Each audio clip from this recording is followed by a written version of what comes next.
Olá a todos, meu nome é José Pascolato Neto, sou aluno de Ciências Biológicas da Universidade Federal do Paraná e atuo como IC no programa de pós-graduação em Bioinformática da Universidade Federal do Paraná, trabalhando no Laboratório de Inteligência Artificial Aplicada à Bioinformática. O projeto no qual eu estou envolvido se trata de mineração de dados e mineração de texto em sequências biológicas de bactérias fixadoras de nitrogênio, e eu especificamente atuei num subprojeto onde a gente utilizou de redes neurais artificiais, o método SWIP e web scraping para predição de traços quantitativos e extração de dados. Para a realização desse projeto, eu participei da dissertação de mestrado da mestre Monique Schreiner, onde ela se propôs a realizar uma filogenia global da família Formicide, utilizando dados moleculares e a metodologia SWIP, um método que foi criado no próprio laboratório para a vetorização e redução da dimensionalidade de sequências biológicas. Dessa forma, os dados moleculares de sequências de proteínas obtidos e transformados nesse trabalho foram utilizados por nós no treinamento de redes neurais artificiais na tentativa de modelar a expressão fenotípica da largura de cabeça de formigas. A efetivação e confirmação de tal metodologia na predição de fenótipos poderia ser utilizada em diversas áreas do conhecimento, tanto na saúde quanto na agricultura. Por exemplo, no caso de seleção e predição de comunidades de bactérias com melhores taxas de fixação de nitrogênio. Para o projeto, então, eu tive a orientação do professor Roberto Tadeu Reitz, atual chefe do Laboratório de Inteligência Artificial Aplicada à Bioinformática, e supervisão da mestre Monique, como citado anteriormente. Então, o objetivo principal desse trabalho foi realmente adquirir um modelo generalista e com alta precisão que nos possibilitasse prever traços quantitativos de um organismo modelo, utilizando de dados moleculares da utilização de redes neurais e o método criado no laboratório, o SWIP, certo? E nesse caso, a gente teve como objetivo secundário a criação de um sistema automatizado para extração de dados fenotípicos não estruturados em sites, devido à dificuldade que a gente teve de achar esses dados de forma padronizada e tabelada na internet. O ponto de partida desse trabalho, que começou na dissertação da mestre Monique, foi a obtenção de uma matriz de sequências biológicas vetorizadas e compactadas utilizando o método SWIP.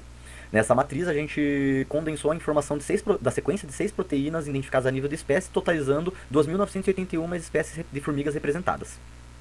Na sequência, foi feita a prospecção por dados tabulados e estruturados da largura de cabeça de formigas identificadas a nível de espécie. Achamos então o banco de dados GlobalAnts, considerado o maior banco de dados de traços funcionais de formigas georreferenciado do mundo,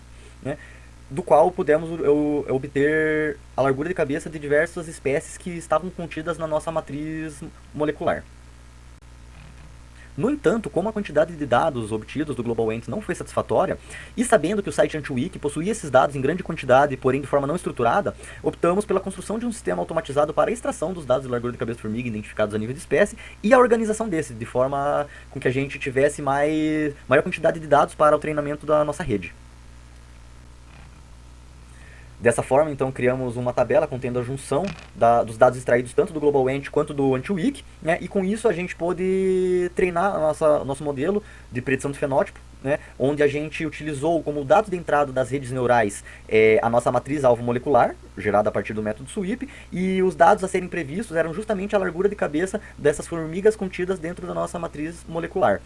E para a geração final do modelo, a gente fez um ensemble de 100 redes neurais artificiais treinadas. Para ter certeza que o nosso modelo funcionava e não estava apenas decorando os nossos dados, 80% desses dados foram separados como uma base de treinamento e 20% desses dados foram utilizados para teste ao final da geração dos modelos treinados. Os resultados obtidos no nosso trabalho foram os seguintes, então.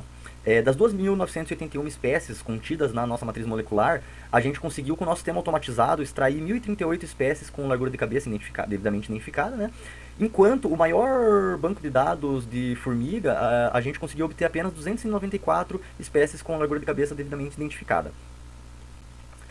Para o nosso modelo de predição obtido através do ensemble das 100 redes treinadas, houve uma alta correlação positiva entre os dados previstos pelo modelo e os dados reais, dado pelo coeficiente de correlação de Spearman, de 0,81, uma correlação alta, e essa correlação se mostrando estatisticamente significativa, com um valor de P menor do que 0,05, bem menor inclusive. E para a avaliação da performance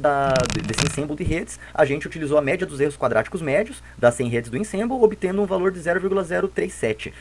que quanto mais próximo de zero, indica que a rede comete menos erros ao tentar predizer os dados fenotípicos a partir da matriz molecular.